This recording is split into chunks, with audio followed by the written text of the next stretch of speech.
पाकिस्तान और शाम के ताल्लुकात का नया दौर। शामी वज़ीर ख़ारजा सरकारी दौरे पर इस्लामाबाद पहुँच गए। वज़ारत ख़ारजा के एडिशनल सेक्रेटरी ने असद हसन शेबानी का इस्तकबाल किया। दौरा नायब वज़ीर आज़म की दावत पर किया जा रहा है।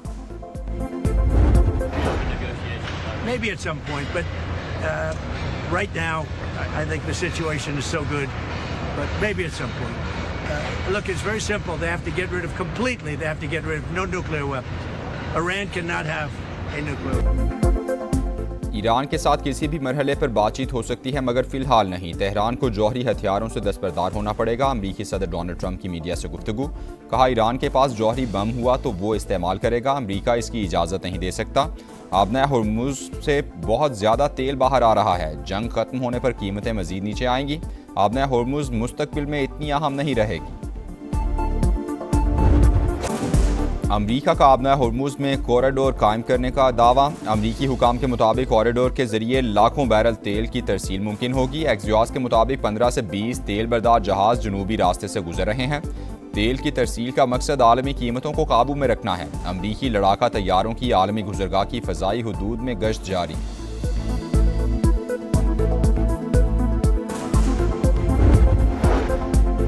बहरी नाकाबंदी खत्म होने तक आबना हुर्मुज़ नहीं खुलेगी। अमरीका खित्ते में बदअमनी और तिजारत में रुकावट की बुनियादी वजह। स्पीकर ईरानी पार्लियामेंट का रद्द-ए-अमल।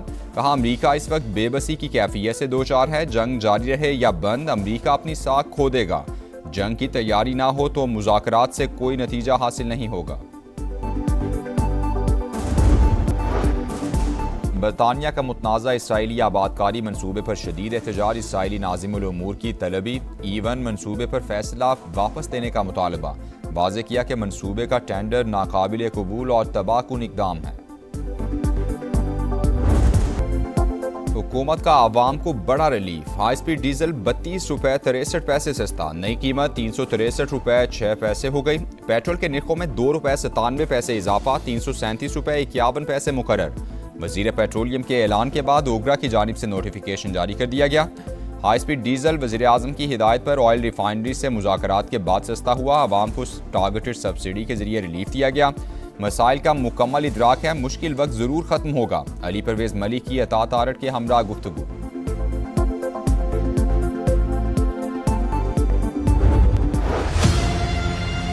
मेरा पार्टी ने यह फैसला किया कि नून लीग के साथ पाकिस्तान पीपल्स पार्टी का कोऑपरेशन, कोऑर्डिनेशन, लेजिस्लेशन के हवाले से, आम इश्यूज के हवाले से तब तक नहीं हो सकता जब तक हमारा एतराज़ात को एड्रेस ना किया जाए। अगर किसी तरीके से पास करे भी सही तो खुद जाके वालिद साहब को, सदर पाकिस्तान को मना लें कि वो दस्तखत भी कर ले। बिलावल भुट्टो का नून लीग से ताउन खत्म करने का ऐलान। आज़ाद कश्मीर इंतखाबात मुतनाज़ा थे। लीगी क़यादत ने तहफ़्फ़ुज़ात दूर करने की कोशिश ही नहीं की। क्या इत्तेहादियों के साथ ऐसा सलूक किया जाता है? हमारे मेंबरान किसी कानून साजी में साथ नहीं देंगे। नून लीग हमारे बगैर कानून साजी करना चाहती है तो कर ले। अगर कानून का पास कर भी लें तो सदर के पास जाएं, उन्हें मनाएं और दस्तखत करवाएं। पीपी चेयरमैन की ललकार। प्रेस कॉन्फ्रेंस में कहा, अभी तक नए सूबों की कोई तजवीज़ हमारे सामने नहीं आई। जोर ज़बरदस्ती का फैसला कल माना था, ना आज मानेंगे। ऑपोजिशन से राबता अच्छा आगाज़ है। हमारी तवज्जो इन हाउस तब्दीली पर नहीं। हुकूमत और इस्टेब्लिशमेंट एक पेज पर है तो इस पर तबसरा नहीं कर सकता, लेकिन दाल में कुछ काला तो है। बानी पीटीआई की अस्पताल मुंतकली के फैसले से मुतालिक सवाल पर पीपी चेयरमैन का जवाब।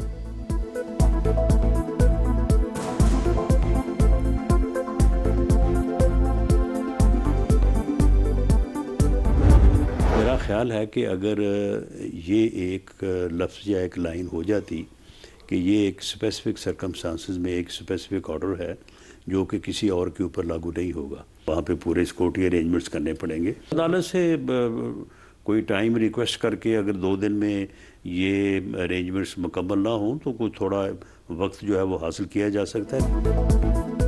बानी पीटीआई की अस्पताल मुंतकली का मामला 2 रोज़ में सिक्योरिटी इंतजामात ना हुए तो मजीद मोहलत ली जा सकती है। अदालती फैसले में ये वजाहत होनी चाहिए कि बानी की मुंतकली का हुक्म मखसूस हालात के लिए दिया गया है। राना सनाउल्लाह की प्रोग्राम नदीम मलिक लाइव में गुफ्तगू। कहा, बिलावल को दाल में कुछ काला नजर आ रहा है। अगर दाल में कुछ काला है तो उसे निकाल कर बाहर फेंक देंगे। पीटीआई रहनुमा असद कैसर बोले, रिहाइशगाह को सब जेल करार देने की सहूलत नवाज शरीफ को भी मिली थी, बानी को भी मिलनी चाहिए। ताहम इस मामले पर बानी से मुशावरत करेंगे। हमारा मुतालबा है कि इंसाफ के तकाजे पूरे किए जाएं। गारंटी देते हैं किसी के साथ इंतकामी कार्रवाई नहीं करेंगे।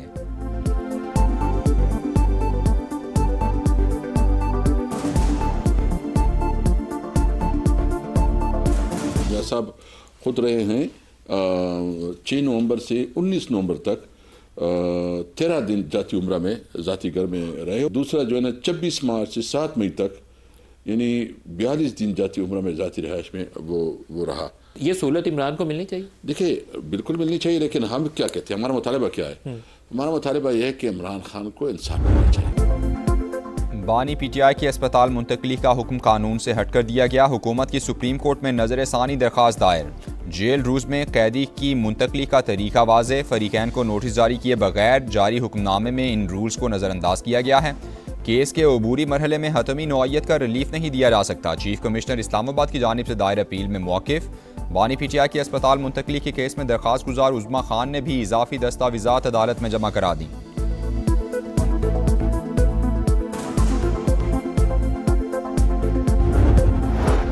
पीटीआई का सुप्रीम कोर्ट के हुक्म पर अमल दरामद का मुतालबा। कोर कमेटी के इजलास में बानी पीटीआई की अस्पताल मुंतकली के अदालती फैसले पर गौर। चाहते हैं बानी के इलाज में रुकावट या दुश्वारी पैदा ना हो। बानी की सेहत पर सियासत नहीं करेंगे। एलामिया जारी।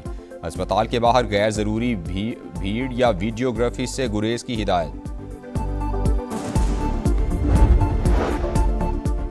शहबाज शरीफ मजीद रुकने वाले नहीं, जाते जाते अवाम पर बोझ कम कर दें। हाफिज नईम का 12 रबीउल अव्वल के बाद मुल्क गिर पहिया जाम का ऐलान। पेशावर में धरने के शुरका से खिताब में कहा, पेट्रोलियम लेवी अवाम की जेबों पर डाका है, हुकूमत को पीछे हटना पड़ेगा। जबरदस्ती वसूली खत्म ना हुई तो इस्लामाबाद मार्च की कॉल देंगे।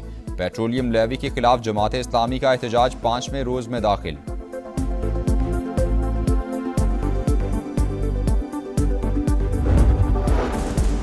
शिमाली इलाका जात में सियाहत समेत अहम शोबों में तरक्की जरूरी। दुरुस्त पॉलिसी से ही गिलगित बल्तिस्तान अपने पैरों पर खड़ा हो सकता है। हकीकी समारात के लिए IPP के वुज़रा को दिन रात काम करना होगा।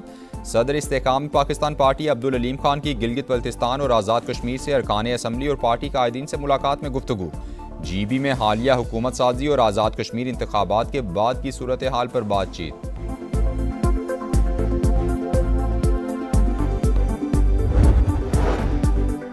मुल्क में नए सूबे बनने चाहिए या नहीं, अवामी रद्द-ए-अमल जानने के लिए समा पोल का आगाज।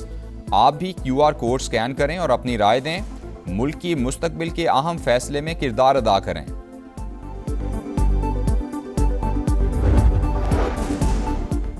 वज़ीर आला सिंध केस की तहकीकात की निगरानी करें। मीर रजा के वालिदैन का मुतालबा। वकील जिब्रान नासिर ने मुराद अली शाह को खत लिख दिया। DIG ईस्ट, SSP ईस्ट और SSP CIA समेत 9 अफसरान को मुअत्तल करके फौजदारी कार्रवाई का भी मुतालबा। नई तफ्तीशी टीम की कारकर्दगी गैर तसल्ली बख्श करार। लिखा, नई टीम शवाहिद तलाश करने के बजाय खुदकुशी के मौक़िफ़ को बरकरार रखने पर तवज्जो दे रही है। मीडिया पर आने वाली चीज़ें तशवीशनाक बताया जाए। केस में रिक्शा, मोटरसाइकिल और सफ़ेद कार का क्या किरदार है? मकतूल के वालिद की गुफ्तगू।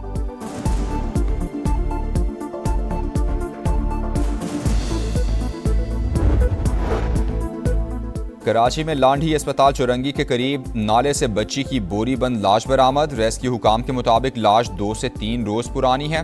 बच्ची की उम्र 7 साल के करीब है। अभी तक शनाख्त नहीं हो सकी।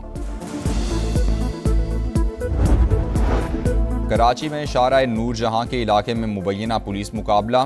भत्ताखोर गैंग का सरगना और मुतहरिक शूटर बिलाल मारा गया। असलहा और मोबाइल फ़ोन बरामद। मुलजिम ने 10 अगस्त को नॉर्थ कराची इंडस्ट्रियल एरिया में भत्ता न मिलने पर फायरिंग करके पुलिस एहलकार समेत 3 अफराद को जख्मी किया था, साथ ही फरार।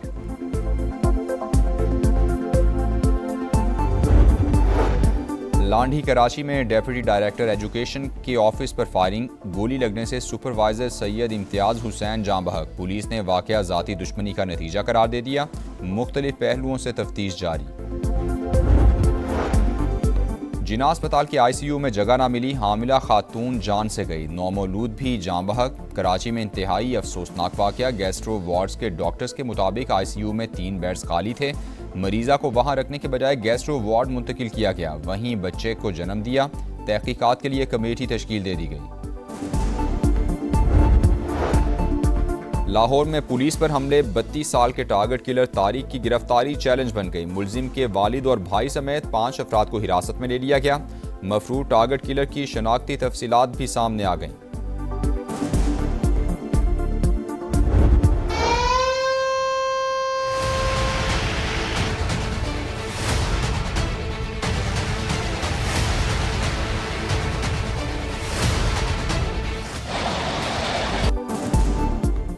जुड़वा शहरों में मॉनसून का फिर तगड़ा स्पेल, गरजते बरसते बादलों ने सब कुछ डबो दिया। रावलपिंडी में अर्बन फ्लडिंग से निज़ाम जिंदगी मफलूज, सैटेलाइट टाउन, शक्रियाल और मिल्लत कॉलोनी समेत कई इलाके पानी पानी। रहीमाबाद में सूरत हाल अबतर, राजा बाजार, आवान कॉलोनी और अफजल टाउन में भी गलियां और सड़कें तालाब बन गईं।